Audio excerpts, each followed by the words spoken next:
Council classes में आप लोगों का एक बार फिर स्वागत है। आज 8 अप्रैल 2024 को शाम को सुप्रीम कोर्ट से एक आदेश आया है बीएड और बीटीसी से जुड़ा हुआ, जिसके बारे में बहुत से लोग बहुत वीडियो बना चुके हैं। जो सनसनीखेज वीडियो आते हैं, क्या कुछ कैसा रहा, कैसा रिजल्ट रहा, क्या बीटीसी के पक्ष में रहा, बीएड के पक्ष में रहा, उन सब के बारे में जैसा कि सबने एक वीडियो बना के तुरंत डाल दिया है, वैसा ही एक वीडियो मैंने भी डाल दिया है। तो मेरे द्वारा वो सनसनीखेज वाला वीडियो कि बीएड जीत गए, बीटीसी हार गए, जो भी कुछ हुआ मेरे द्वारा भी वो डाल दिया गया है। लेकिन ये जो वीडियो है, ये थोड़ा सा वीडियो लंबा है, थोड़ा सा इसको आपको पूरा देखना पड़ेगा। क्या सुप्रीम कोर्ट का आदेश रहा, उस आदेश के क्या मायने हैं, 11 अगस्त 2023 का क्या मामला है, 8 अप्रैल 2024 मतलब आज हुआ क्या, किन किन राज्यों को फायदा मिला है, बीएड को फायदा मिला है, कितना फायदा मिला है, क्या बीटीसी की संभावना खत्म है। जो आदेश है, जिस रेफरेंस में जिस याचिका के लिए वो गए थे, और यूपी की अगर हम बात करें तो 69,000 की जो भर्ती हुई है उसमें किसको कितना फायदा मिला है, बीएड को मिला है, लेकिन बीएड में किसको कितना मिला है, और जो याचिका गुड्डू सिंह की याचिका थी शिक्षा मित्र, उनको क्या मिला। तो इन सब के बारे में हम लोग एक विस्तार से चर्चा करेंगे और पॉइंट टू पॉइंट चर्चा करेंगे। ये वीडियो सनसनीखेज वाला वीडियो नहीं है कि तत्काल आपको जानकारी मुहैया करा करके, और खास करके मुझे कहना नहीं चाहिए, लेकिन कि व्यूज बढ़ाने वाला वीडियो नहीं है। ये आपकी जानकारी को बढ़ाने वाला वीडियो है। आपके अंदर जो संशय है, जो नकारात्मक खुराफात चल रहे हैं, खास करके बीएड वालों के लिए, उनके लिए महत्वपूर्ण वीडियो है। और बीटीसी, बीएड, अन्य राज्यों में जिस नाम से वो जाने जाते हैं, उनके लिए क्या है आज के आदेश में, और सब्जेक्ट टू आउटकम ये शब्द और इसके मायने क्या हैं, और रेट्रोस्पेक्टिव, प्रोस्पेक्टिव, इन सब के बारे में, इस जजमेंट, इस आज की सुनवाई के बारे में क्या कुछ कैसा है, आपको थोड़ा सा समय लगा करके थोड़ा सा ध्यान से इसको आपको देखना पड़ेगा। क्योंकि आज का जो जजमेंट रहा वो इतना आसान नहीं है। उस जजमेंट का एक पक्ष तो एकदम क्लियर रहा, जिस क्लेरिफिकेशन के बारे में बार बार चर्चा होती रही उसमें एक पक्ष तो एकदम क्लियर रहा, लेकिन उसी पक्ष, उसी सब्जेक्ट, उसी बात के साथ में जज साहब ने एक शब्द जोड़ दिया, सब्जेक्ट टू आउटकम। तो उसको समझने के लिए आज का वीडियो, ये जो हम लोग चर्चा करने जा रहे हैं, वो बहुत ही महत्वपूर्ण है। क्योंकि सब्जेक्ट टू आउटकम में वो सारी बातें हैं जो, जैसे जितने भी पक्ष हैं जो अपने आप को सेफ समझ रहे हैं, वो भी उस दायरे में आ जाते हैं। लेकिन कैसे उस दायरे से वो बाहर निकल जाते हैं, क्या कुछ कैसे होता है, हम लोग विस्तार से उसके बारे में चर्चा करते हैं। आज 8 अप्रैल 2024 को मध्य प्रदेश राज्य के द्वारा एक क्लेरिफिकेशन लगा हुआ था। वहां का जो बीएड का पक्ष है और मध्य प्रदेश सरकार दोनों एक साथ हैं। तो ऐसे लोग जो बीएड के जो चयनित हो चुके हैं, वहां के बीटीसी, डीएड और डीएलएड के अभ्यर्थियों द्वारा उनको चैलेंज किया गया था कि जब सुप्रीम कोर्ट का आदेश आ चुका है, या फिर बीटीसी के पक्ष में हाई कोर्ट का आदेश आया है राजस्थान का, तब अब जो लोग नौकरी कर भी रहे हैं तो उनको बाहर कर दिया जाए। जो एक आदेश आया था कि एनसीटी का गजट जिसे रद्द कर दिया गया था, 2018 वाला गजट 11 अगस्त 2023 को जब वो रद्द कर दिया गया है, तब ये 2018 से उस गजट के आधार पे जो लोग नौकरी कर रहे हैं कहीं भी, किसी भी प्रदेश में, चाहे जहां, उनको बाहर कर दिया जाए।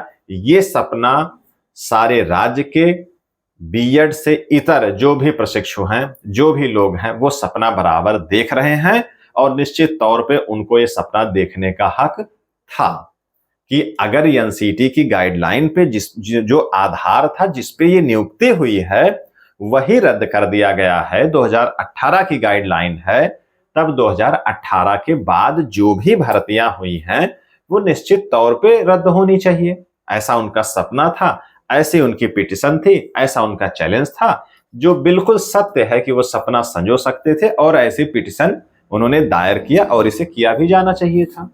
लेकिन बार बार कई राज्यों ने, बिहार ने, बंगाल ने, छत्तीसगढ़ और उत्तर प्रदेश में जो 69,000 की भर्ती को लेकर के था, हालांकि उत्तर प्रदेश में ऐसे कोई क्लेरिफिकेशन के लिए कोई याचिका नहीं गई, ऐसा ही मंसूबा एक सजा करके गुड्डू सिंह शिक्षा मित्र, उनकी एक याचिका गई कि 69,000 में जो भी बीएड के लोग हैं, जो भी बीएड में अपॉइंट हुए हैं बीएड के थ्रू, उनको बाहर करने का एक सपना, एक अच्छा सपना उन्होंने सजाया था।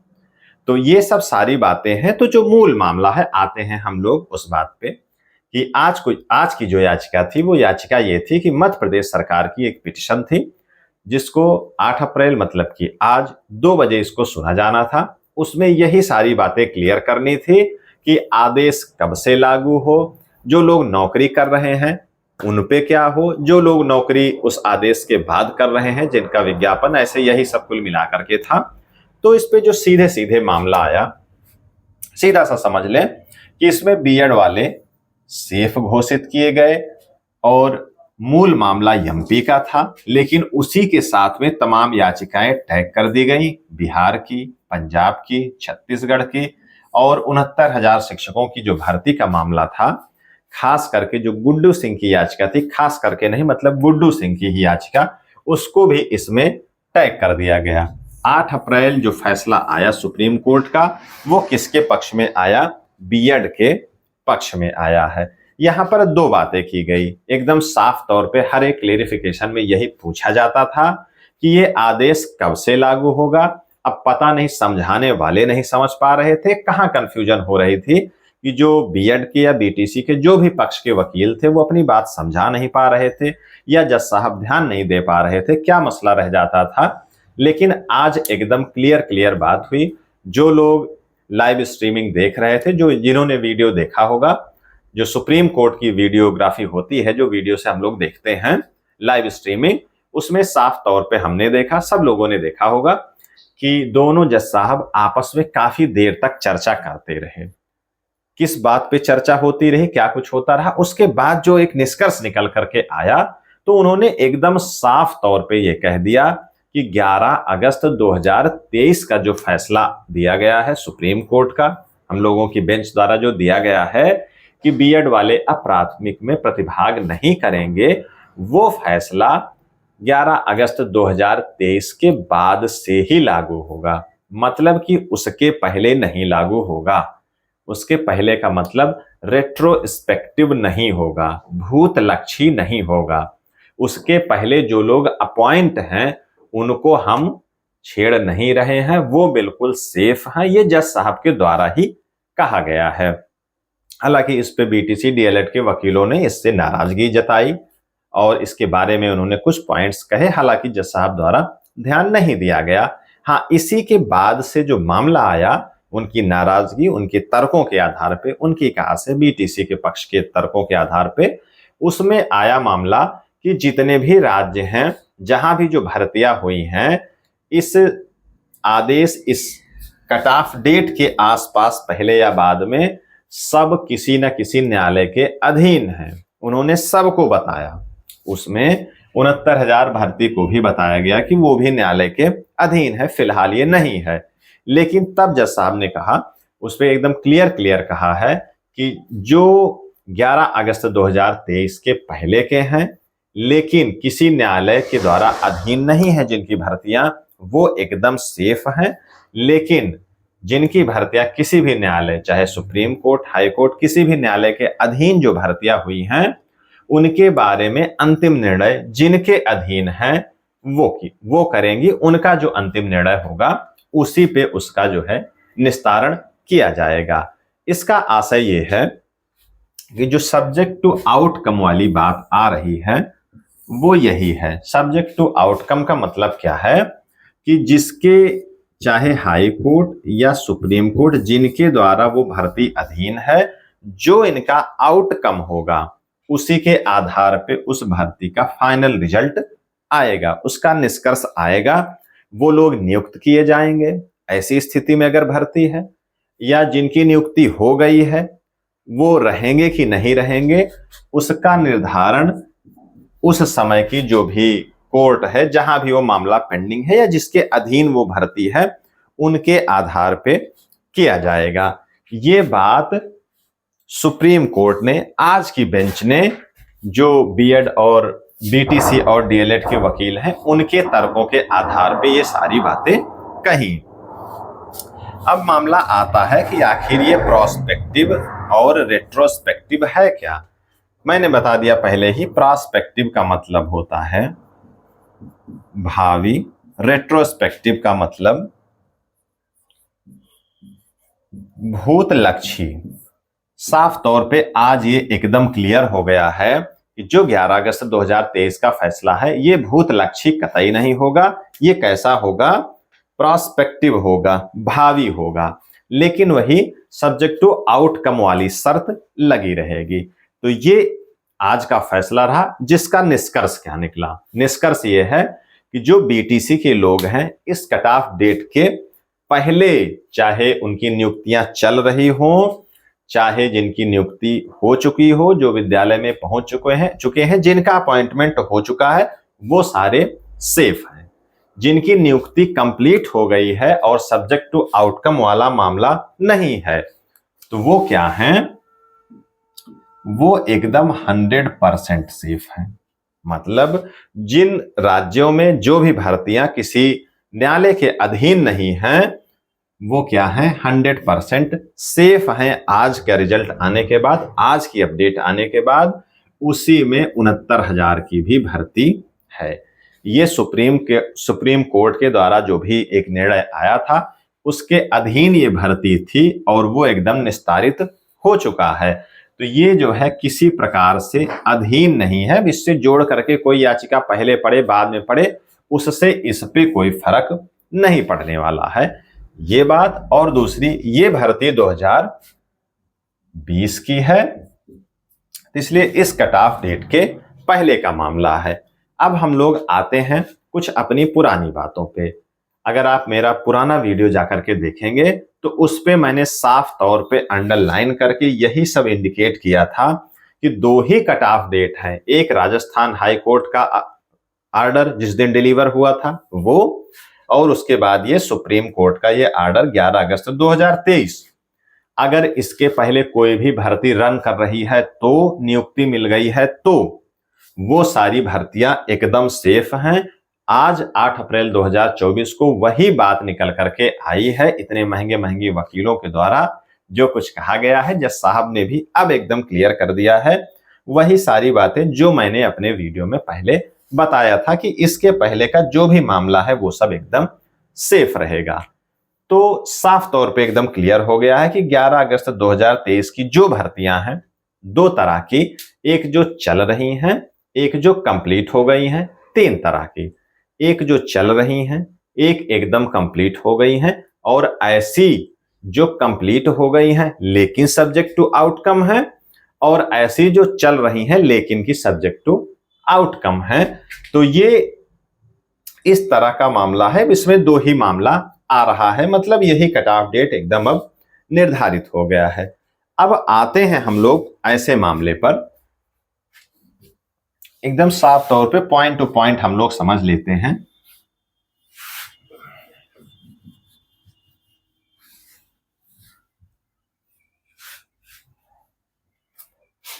अब इसमें मामला आया है सब्जेक्ट टू आउटकम का। मुख्य बात अब यही रही, जिनकी नियुक्ति एकदम हो चुकी है और किसी सब्जेक्ट टू आउटकम वाला मामला नहीं है, अब उन पे चर्चा करने का कोई मतलब नहीं है। अब मामला यह है कि जहां न्यायालय के अधीन भर्तियां हैं उनके बारे में उनका भविष्य क्या होगा। जैसे एमपी में नियुक्ति हो चुकी है, अगर किसी न्यायालय के द्वारा अधीन है तो उन पे क्या होगा। तो जैसा कि आज कहा गया कि जो निर्णय वहां लिया जाएगा वो उन पे लागू होगा। अब आप अपनी समझ से बताइए कि जब सुप्रीम कोर्ट ने कह दिया है कि 11 अगस्त 2023 जो भी बीएड के लोग हैं ये 1 से 5 प्राथमिक शिक्षा में, प्राथमिक विद्यालयों में 11 अगस्त 2023 के बाद अध्यापक नहीं बनेंगे। और 11 अगस्त 2023 के पहले जो बन चुके हैं, जो रनिंग में हैं, उन पे कोई असर नहीं पड़ने वाला है। तब आप अपनी समझ से बताइए कि जिन हाई कोर्ट में चाहे जिस स्टेट का मामला हो, जिन हाई कोर्ट में ऐसा मसला चल रहा है कि इस डेट के पहले का, अब इसके बाद का तो मामला ही खत्म है, उस पर तो कहीं कोई चर्चा ही नहीं हो रही है। इस डेट के बाद की अगर कहीं नियुक्ति है तो वो तो उस पर कोई चर्चा करने का विषय ही नहीं बनता, और ना उस पर कहीं चर्चा कोई चल रही है। बिहार में चर्चा चली थी, तत्काल वहां के हाई कोर्ट ने निर्णय दिया था और वहां की सरकार ने मान भी लिया था। 2023 के बाद का मसला था, वहां मामला एकदम खत्म हो गया, उनको नियुक्ति नहीं मिली, उनकी परीक्षा नहीं कराई गई। तो बात हम लोग आते हैं अपने पॉइंट पे कि जहां जहां ये मामला चल रहा है, जो भी हाई कोर्ट या सुप्रीम कोर्ट, ज्यादातर हाई कोर्ट में ही चल रहा है, सुप्रीम कोर्ट कहना ठीक नहीं है, हाई कोर्ट में जहां मामला चल रहा है कि 2023 के पहले वालों का क्या किया जाए, उनको रखा जाए, उनको नियुक्ति दी जाए, या जो लोग नियुक्ति पा चुके हैं उनका क्या किया जाए, वो किस लिए उसको छोड़ रखे थे कि जो भी मामला आएगा सुप्रीम कोर्ट का उस पे निर्धारित करेंगे, या आगे जो भी मेरिट पे बात बनेगी, जो भी पैरवी होगी, सरकार का जो पक्ष होगा, एनसीटी का जो भी पक्ष होगा, उस पे चर्चा परिचर्चा होगी। ये मामला जहां पेंडिंग था और उसी बीच में ये फैसला आया है कि इसके पहले सारे वैलिड, इसके बाद सब इनवैलिड। तो अब ये आदेश आने के बाद क्या अब वहां की हाई कोर्ट ऐसा कोई निर्णय देगी जो इसके अगेंस्ट होगा कि 11 अगस्त 2023 के पहले जो भी लोग अपॉइंट हैं, जिनको नियुक्ति मिल गई है, ऐसा सुप्रीम कोर्ट ने कह दिया है कि इसके पहले वाले प्रभावित नहीं होंगे, वो सेफ रहेंगे। तो ऐसी क्या मंशा या ऐसी क्या जरूरत हाई कोर्ट को आन पड़ेगी कि इसके खिलाफ जाकर के, या ऐसी बातों की जो नैसर्गिक एक सिस्टम बन गया है कि इनको इस डेट के पहले का सेफ करार कर ही दिया गया है, तो ऐसी क्या विषम परिस्थिति हाई कोर्ट के सामने बन जाएगी कि इनको अवैध करार कर दिया जाएगा या उनको निकाल दिया जाएगा, जबकि हाल फिलहाल में सुप्रीम कोर्ट द्वारा यह कहा जा रहा है कि 2023 में जो अगस्त 2023 के पहले के लोग हैं वो सेफ हैं। तो मुझे तो नहीं समझ में आता कि ऐसी कोई जरूरत उनको आन पड़ेगी कि जब साफ तौर पे ये कहा जा रहा है कि 2023 अगस्त 2023 के पहले वाले सेफ हैं, तो इनको ऐसा क्या दिख जाएगा या इनको ऐसी क्या जरूरत आन पड़ जाएगी कि ये अपने निर्णय में अब जो भी याचिका, जो भी सुनवाई होगी, उसमें इनको कहना पड़ जाएगा कि ये इसके पहले वाले भी अवैध हैं। मुझे तो नहीं लगता है, एकदम साफ तौर पे ऐसा कतई नहीं होगा। हाँ, एक शर्त है कि अब जो भी सब्जेक्ट टू आउटकम पे अगर जहां भी बहस होती है, जहां भी हाई कोर्ट में मामला लंबित है इस डेट के पहले वालों पे चर्चा के लिए, तो वहां क्या है कि जो भी बीटीसी, डीएड या जो भी अपॉइंट नहीं है, उनकी पैरवी कैसी होती है, वो किस प्रकार से गुमराह कर ले जाते हैं, इन सब बातों से छिपा करके, क्योंकि जो भी आदेश है, जो पढ़ना है, जितनी जागरूकता आप में है उतनी जागरूकता वहां की जो भी न्यायिक प्रणाली है उनको अपडेट होने की जरूरत नहीं है। वो जो पक्ष और विपक्ष रहता है वही उनको अपडेट कराता है आदेशों के हिसाब से, वही तत्काल रखता है, या अपडेट है भी तो वो अपने तरफ से उसको नहीं जोड़ते हैं, ये पक्ष या विपक्ष दोनों को बताना पड़ेगा।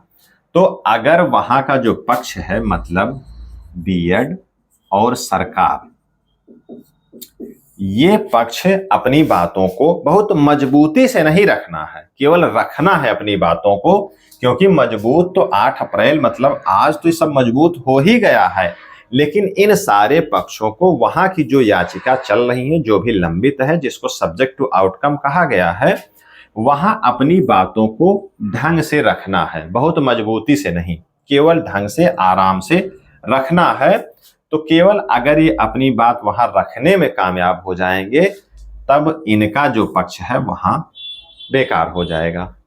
अगर ये लोग अपनी बात नहीं रखते हैं, एनसीटी को कहा जाता है आप अपना पक्ष रखें, सरकार को, उस राज्य की सरकार को कहा जाता है कि आप अपना पक्ष रखें, अगर ये सब गायब ही रहते हैं, ढीले पड़ जाते हैं, शिथिल पड़ जाते हैं, तो निश्चित तौर पे यहाँ बीएड वालों को नुकसान वहां उठाना पड़ जाएगा बीटीसी वालों को, बीएड वालों को सफलता वहां पर मिल जाएगी। यही एक सूरत हाल बचता है कि जहां पर हाई कोर्ट में इसके अगेंस्ट फैसला आए, जहां बीएड वाले या वहां की गवर्नमेंट अपनी बातों को रखते रहेंगे, समय पर पहुंचते रहेंगे, तो मेरी जो समझ है, मेरा जो तर्क, और आप लोगों को भी अब लगने लगा होगा कि ये तर्क ठीक ही है कि जब सुप्रीम कोर्ट ने एकदम क्लियर कट कह दिया है, तब वहां की हाई कोर्ट को इसके अगेंस्ट अगर हम ना कहें तो इन तर्कों के खिलाफ जाने की कोई आवश्यकता मेरे हिसाब से प्रतीत नहीं होती है। तो ये सारी बातें बिहार में, एमपी में, पंजाब में, इन सब पे ये तर्क बिल्कुल सटीक बैठते हैं कि जब एक निर्णय आ चुका है, एक इस पे निर्णय तो पहले से आया था, अब एक फाइनली बात बन चुकी है, क्लेरिफिकेशन आ गया है कि प्रोस्पेक्टिव लागू होगा कि रेट्रोस्पेक्टिव लागू होगा, तो साफ तौर पे कंफर्म हो गया है कि प्रोस्पेक्टिव लागू होगा। 2023 के पहले सारे लोग वैध हैं। तो इसी के आधार पे जो सब्जेक्ट टू आउटकम का एक भूत बनाया जा रहा है, एक डर जो बनाया जा रहा है, हमने कुछ वीडियोस भी देखे अभी जो बीटीसी या उनसे समर्थित लोगों के थे कि अभी बहुत कुछ बचा हुआ है, अभी सेफ कोई नहीं है। तो निश्चित तौर पे जो सब्जेक्ट टू आउटकम में नहीं है वो एकदम सेफ है, और जो सब्जेक्ट टू आउटकम में भी है वो इसलिए सेफ है कि सुप्रीम कोर्ट ने कह दिया है। अब वही सारी बात, वही चर्चा परिचर्चा अब हाई कोर्ट में वहां पर होगी कि जब 2023 के पहले सुप्रीम कोर्ट ने कह दिया है कि सेफ हैं, तो बिल्कुल वही सारी बातें वहां पर होगी। अब आते हैं हम लोग एक अंतिम बात पे चर्चा करने के लिए कि उत्तर प्रदेश में जो 69,000 की भर्ती है उस पे इसका क्या प्रभाव पड़ेगा। साफ तौर पे हम लोग देख लेते हैं कि 69,000 की जो भर्ती है, क्योंकि आज का जो भी मामला है वो बहुत क्लियर कट इस पे नहीं हो पाया। जो गुड्डू सिंह की याचिका थी उसमें अटैच जरूर थे, उन्होंने पक्ष रखा जरूर, पक्ष और विपक्ष दोनों ने पक्ष रखा है, लेकिन इस पे एकदम क्लियर कट चर्चा नहीं हो पाई।